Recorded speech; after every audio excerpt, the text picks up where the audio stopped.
अर्थव्यवस्थेचा एक नियम आहे, तो म्हणजे मागणी आणि पुरवठ्याचा नियम. कुठल्याही गोष्टीची जर मागणी असेल तर त्याचा पुरवठा करावा लागतो, अन्यथा त्या गोष्टीच्या किमती वाढत जातात. मग हा नियम सगळ्या वस्तूंना लागू होतो, तसंच सोन्याला देखील लागू होतो. आता तुम्हाला माहितीच आहे की भारताच्या पंतप्रधानांनी संपूर्ण देशाला एक आवाहन केलंय आणि म्हटलंय की पुढचं एक वर्षभर सोन्याची खरेदी कमी करा. अगदी तुमच्या घरात सण समारंभ असतील, लग्न सराई असेल तरी देखील. मग याचा परिणाम असा होऊ शकतो की भारत दरवर्षी जी काही सोन्याची खरेदी करतो ती सोन्याची खरेदी कमी होऊ शकते. मग याचा भारताला फायदा काय होईल, तर भारताचं जे फॉरेन रिझर्व्ह आहे, भारताकडे जी असणारी परकीय गंगाजळी आहे त्यामध्ये वाढ होईल किंवा ती सहजासहजी संपणार नाही, हा फायदा होऊ शकतो.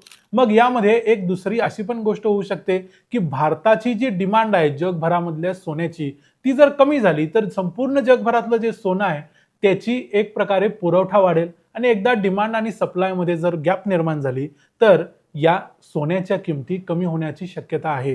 अशा काही बातम्या देखील आता यायला लागलेत की सोन्याच्या किमती कोसळतील, सोन्याच्या किमती पडणार आहेत वगैरे वगैरेच्या. आता या सगळ्या गोष्टी जरी सत्य असल्या तरी या वाटतात तितक्या सहजपणे सोप्या होणाऱ्या गोष्टी नाहीत. नेमकं याच्या मागचं जे अर्थशास्त्र आहे ते थोडंसं कॉम्प्लिकेटेड आहे आणि भलेही आपल्याला सोन्याच्या किमती कोसळणार असं वाटत असलं तरी प्रत्यक्षात तसं होईलच असं सांगता येत नाही. याची काही कारणं मी तुम्हाला या व्हिडिओमध्ये सांगणार आहे. मी आहे रणजित यादव आणि तुम्ही पाहताय द मराठी बाणा.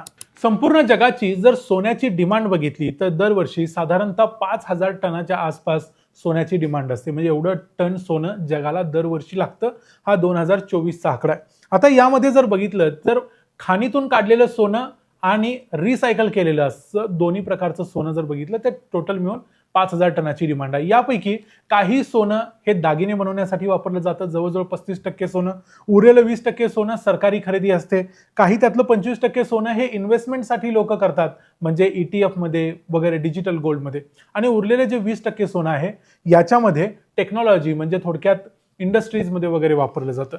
या सगळ्या सोन्यापैकी जर भारताची डिमांड बघितली तर भारताची डिमांड जवळजवळ राऊंड फिगर 800 टन एवढी आहे. म्हणजे 5,000 टन जगाची डिमांड आहे, त्यातलं 800 टन सोनं भारत खरेदी करतो. म्हणजे जगाच्या सोन्याच्या एकूण खरेदीपैकी 16 ते 17% खरेदी भारत करतो. आणि जर भारतानं आपली ही डिमांड साधारण 200 किंवा 300 टनांनी कमी केली तर ही डिमांड जवळजवळ 10%च्या घरात येईल. आणि तेवढी जर झाली तर मात्र जगातल्या सोन्याच्या किमती कोसळायला नाही, किमान कमी व्हायला काहीच हरकत नाही, असं एक प्रकारचा अर्थशास्त्राच्या नियमाप्रमाणे आपण म्हणू शकतो. पण प्रत्यक्षात असं का होणार नाही मी तुम्हाला पुढे सांगतो.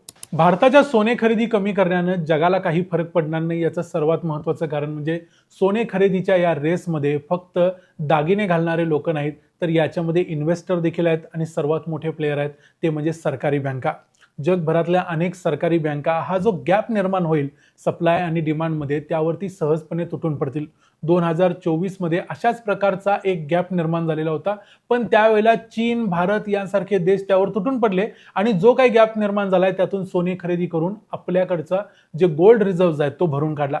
यावेळी भारत यामध्ये रेसमध्ये नसेल तर काय असेल, तर रशिया असेल, चीन असेल, टर्की असेल, पोलंड असेल, हे जगातले सर्वात जास्त सोने खरेदी करणारे देश आहेत. त्यामुळे थोडी जरी गॅप निर्माण झाली तरी पण सहजपणे हे देश तिथं उडी मारतील आणि या किमती आहेत तशा स्थिर राहतील, किमती पडायला चान्स मिळणार नाही. म्हणजे जो काही सप्लाय असेल तो सहजपणे भरून काढला जाईल, तिथं मोठा गॅप क्रिएट होऊन राहूच शकणार नाही. याच्या मागचं दुसरं एक महत्त्वाचं कारण आहे ते म्हणजे कोसळणारा रुपया. आपल्याला माहिती आहे की मागच्या वर्षी याच वेळेला म्हणजे एप्रिल मे महिन्याच्या सुरुवातीच्या काळात जर बघितलं तर या वेळेला $1 बरोबर 85 रुपयाच्या आसपास किंमत होती. आता ती आहे $1 बरोबर 95 रुपयाच्या आसपास. म्हणजे पूर्वी जर कुणीतरी आपल्याला $1000 मागच्या वर्षी कर्ज दिलं असेल तर त्याची किंमत ऍक्च्युली त्या $1000ची भारतात 85,000 रुपये होती. पण या वेळेला जर आपल्याला ते कर्ज रिटर्न करायचं असेल तर आपल्याला 95,000 रुपये द्यायला लागतील, म्हणजे $1,000 होतील. म्हणजे थोडक्यात काय, हा जो रुपया कोसळतोय या रुपया कोसळण्याचा देखील आपल्याला फटका बसतोय. त्यामुळे जगभरातली जी सोन्याची खरेदी विक्री होते हा सगळा व्यवहार डॉलरमध्ये चालतो आणि भारत जे काही सोनं परदेशातून खरेदी करतो ते आपल्याला डॉलरमध्येच खरेदी करावं लागतं. आणि एकदा डॉलरमध्ये खरेदी केलेलं सोनं असलं की नंतर त्याचा रुपयामधला एक्सचेंज रेट जो असेल त्याप्रमाणे आपल्याला त्याची किंमत चुकवावी लागते. त्यामुळे जे काही लोक समजत असतील की आपण जर सोनं खरेदी केले नाही तर सोन्याच्या किमती स्थिर राहतील किंवा कोसळतील, त्या जरी तशा राहिल्या तरी आता 95 रुपये जो आता $टू रुपयाचा रेट आहे तो 95चा उद्या 100 झाला समजा पुढच्या वर्षीपर्यंत, तर आपल्याला जो काही ₹5 फरक आहे तो भरावाच लागेल. सोन्याची किंमत फॉर एक्झाम्पल समजा $1000 आहे, तर आपल्याला $1000वर ₹5000 एक्स्ट्रा भरावे लागतील फक्त भारतात सोने खरेदी करण्यासाठी. त्यामुळे ॲक्च्युली आपल्याला जो ॲडव्हान्टेज मिळाला पाहिजे यामध्ये तो आपल्याला मिळणार नाही, कारण फक्त भारतानं कमी सोने खरेदी केली म्हणून रुपयाचा डॉलरशी असलेला जो भाव आहे तो आपण कंट्रोल करू शकणार नाही. आता यामध्ये तिसरा एक महत्त्वाचा पैलू हा आहे की जरी सोन्याची खरेदी जी दुकानामध्ये जाऊन आपण करतो ती कमी झाली, तरी प्रत्यक्षात जगात आता सोने खरेदी करण्याची ती एकमेव पद्धत नाही आहे. सोनं वेगवेगळ्या इतर मार्गाने देखील खरेदी करता येतं. सोन्याचे ETF मिळतात, सोन्याचे बॉन्ड मिळतात, सोन्याचे डिजिटल सोनं आपण खरेदी करू शकतो. हे सगळे पर्याय सहजपणे उपलब्ध असतात. आपल्या घरी बसून आहे त्या खुर्चीवर, सोफ्यावर बसून आपण एक क्लिक करून सोनं विकत घेऊ शकतो आणि या सोन्याचं कोणतंही इरोजन होत नाही. म्हणजे या सोन्यामध्ये घट होत नाही, याच्या किमती पडत नाहीत, याला कुठले मेकिंग चार्जेस द्यावे लागत नाही, याच्यावरती GST लागत नाही, काहीच लागत नाही. त्यामुळे हे सोने खरेदी करणं अत्यंत सोपं आहे. त्यामुळं नरेंद्र मोदींनी सांगितलंय काय, तर सोने खरेदी कमी करचा. याचा अर्थ काही लोक असा घेऊ शकतात की फिजिकल गोल्ड घेऊ नका, पण प्रत्यक्षात लोकांनी फिजिकल गोल्ड घ्यायचं बंद केलं दुकानामध्ये जाऊन, PNG मध्ये जाऊन. आणि जर त्यांनी डिजिटल गोल्ड घ्यायला सुरुवात केली, ETF घ्यायला सुरुवात केली, तरी त्याचा अर्थ तोच होतो. याच्यामुळे भारताची सोन्याची जी मागणी आहे ती कमी अजिबात होणार नाही आणि असं होण्याची शक्यता आता खूप जास्त आहे. कारण अनेक लोकांचा असा समज असणार आहे की फिजिकल गोल्ड घ्यायचं नाही आहे फक्त, पण तसं नाही आहे. तुम्ही डिजिटल गोल्ड जरी घेतलं तरी तुमच्यासाठी त्या डिजिटल गोल्डच्या मागं एक बॅक्ड फिजिकल गोल्ड असावंच लागतं. असं नसतंय की फक्त हवेतल्या हवेत आपण सोनं घेतलं. आपण जर 1 ग्रॅम सोनं घेतलं तर आपल्या नावे 1 ग्रॅम फिजिकल गोल्ड अलोकेट झालेलं असतंय. फक्त तुम्ही त्याची फिजिकली डिलिव्हरी घेत नाही, एवढाच त्याचा अर्थ आहे.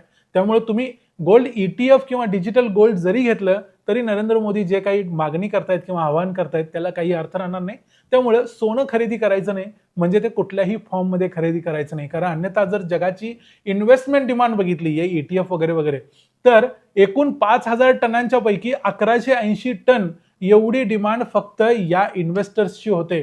त्यामुळे इन्व्हेस्टर्सनी जरी डिमांड केली तरी देखील सोन्याच्या किमती आहे तशा राहतील किंवा वाढण्याची जास्त शक्यता आहे. मग नरेंद्र मोदींनी हे सांगितलंय, याचा जर सोन्याच्या किमती कमी होण्यावर किंवा इन्व्हेस्टमेंटसाठी फायदा होण्यावर काहीच होत नसेल किंवा काहीच फायदा लोकांना होत नसेल, तर मग याचा उपयोग काय? तर याचा उपयोग सरकारनंच सांगितल्यानुसार किंवा नरेंद्र मोदींनीच सांगितल्यानुसार फक्त आपल्याकडे असणारं परकीय चलन जे आता आपण अननेसेसरीली खर्च करतोय, आता सध्या जगभरामध्ये युद्ध परिस्थिती निर्माण झाली आहे, या वेळेला आपल्याला त्या परकीय चलनाची गरज लागू शकते भविष्यात. म्हणून आपण आत्ता एक वर्षभर सोन्याची खरेदी कमी केली तर त्याचा फायदा एवढाच होईल की सरकारचं जे काही इम्पोर्ट बिल आहे ते थोडंसं कमी होईल, सरकारची आयात कमी होईल, सरकारला जे बिलियन्स ऑफ डॉलर्स खर्च करावे लागतात दर वर्षाला, दर महिन्याला, ते कमी होतील आणि सरकारचं थोडंसं नुकसान टळेल, जे सरकारला इतर गोष्टींवर, जीवनावश्यक गोष्टींवर खर्च करता येईल आणि त्याचा लाभ लोकांना वेगवेगळ्या माध्यमातून देता येईल. त्यामुळे सोन्याच्या किमती कोसळणार असं जर तुम्हाला वाटत असेल तर ते होणार नाही, एवढं मात्र आपण आता कन्फर्म सांगू शकतो. याशिवाय आणखी काही वेगळ्या फॅक्टर्सनुसार जर सोन्याच्या किमती कमी होत असतील तर तो एक वेगळा मुद्दा आहे. फक्त भारतानं सोनं खरेदी कमी केली म्हणून मात्र हे होणार नाही, एवढं नक्की सांगू शकतो. या व्हिडिओमध्ये इथंच थांबूया. हा व्हिडिओ तुम्हाला कसा वाटला ते आम्हाला कमेंट्समध्ये जरूर सांगा. व्हिडिओ आवडला असेल तर व्हिडिओला लाईक करा, चॅनलला सबस्क्राईब करा. पुन्हा भेटू पुढच्या व्हिडिओमध्ये. तोपर्यंत पाहत राहा द मराठी बाणा. जय हिंद, जय महाराष्ट्र.